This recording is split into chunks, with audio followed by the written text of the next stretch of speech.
welcome to Nerd Alert. This week we bring you a bunch of great stories, some of which are actually more serious than usual, some are a lot more stupid than usual. But first I want to introduce our special guest. She is someone that I've read in the comments, yes I read them, that you had been wanting her to come back. Well guess what? We did it. She's here. It's Erika Ishii. She is a Geek and Sundry Twitch host. She seems so amazed.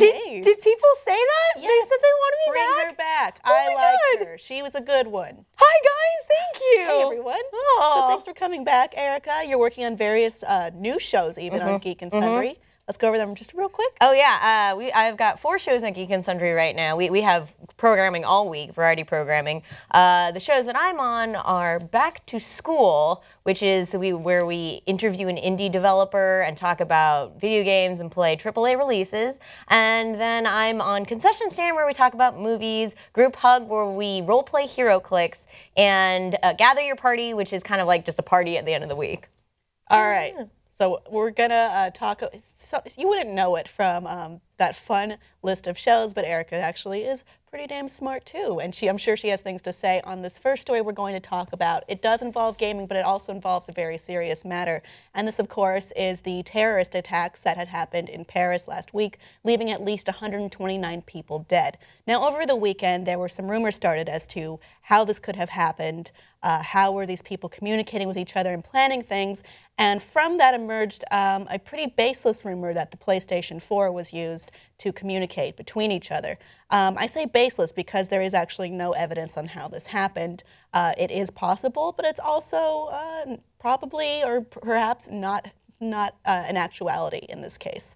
So it seems to have started after the author of a viral Forbes article pointed out, speculated over the weekend that terrorists might very well be communicating without speaking a word, perhaps spelling out attack plans with Super Mario Maker coins or writing each other messages by shooting walls in Call of Duty.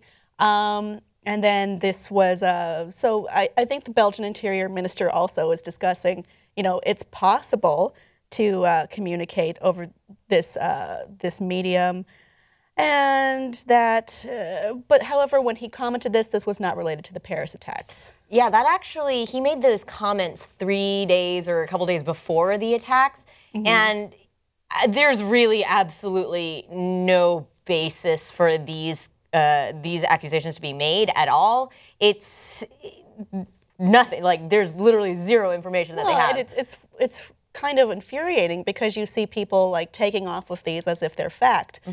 There was kind of a silly inadvertently silly Today Show segment in which they were like, "No, listen, everyone, these communications don't use phone lines. We'll show as you do how." many communications." But yeah, I would highly recommend actually taking a look at that because it is sensationalist journalism at its best. There was, I don't know if you remember this, but back in the 2000s, there was this news report about how pedophiles could talk to your children using the Nintendo DS. And they did that same sort of, like, look how easy it is, like, for us to communicate. I think, once again, it's people who don't understand a technology being afraid of it. Well, I think it's also a misunderstanding. I mean, of course, there is encryption, but this is available through many mediums. Perhaps this is less monitored and less understood on a wide basis than, let's say, a cell phone or a regular computer.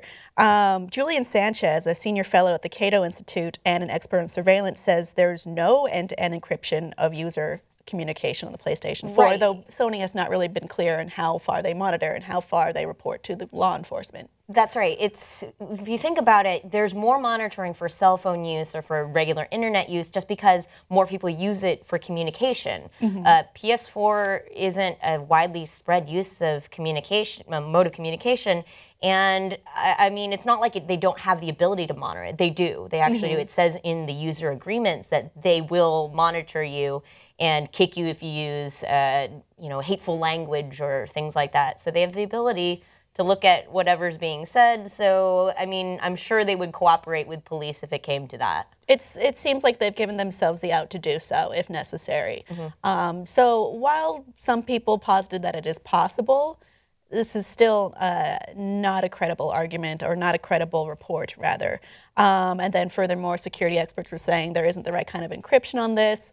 Oddly enough, on Sunday, there was a New York Times article that said, to the extent that the attackers probably used encryption to communicate, specifically calling out WhatsApp. However, it based the quotes on unnamed European officials, and it has disappeared since that published date. Here's the thing, too. Does ISIS allow use of PlayStation 4s? They shouldn't, because they don't allow, even more simple games. I believe backgammon is not allowed. Like billiards, board and games, sort of physical, billiards. I don't know if video games would even be allowed. That's a little according bit to their doctrines. Well, that's not a little bit. That's far different than these, old, basically completely innocuous games. So yeah, there is information to collude that this probably is not what happened, though it is possible, I suppose. It's almost certainly not what happened, even with the encryption and with the rules for ISIS members.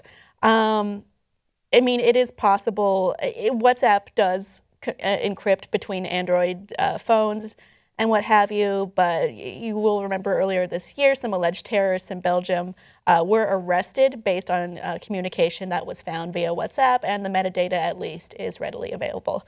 So basically, this is a hard time, and there's some horrible things that happened. We're still looking for answers. It's not always good to immediately jump to the quickest and easiest and most easily blamable answer. So I just want to keep that in mind when we discuss these, and as we figure out what's going on in the upcoming weeks and months into this investigation.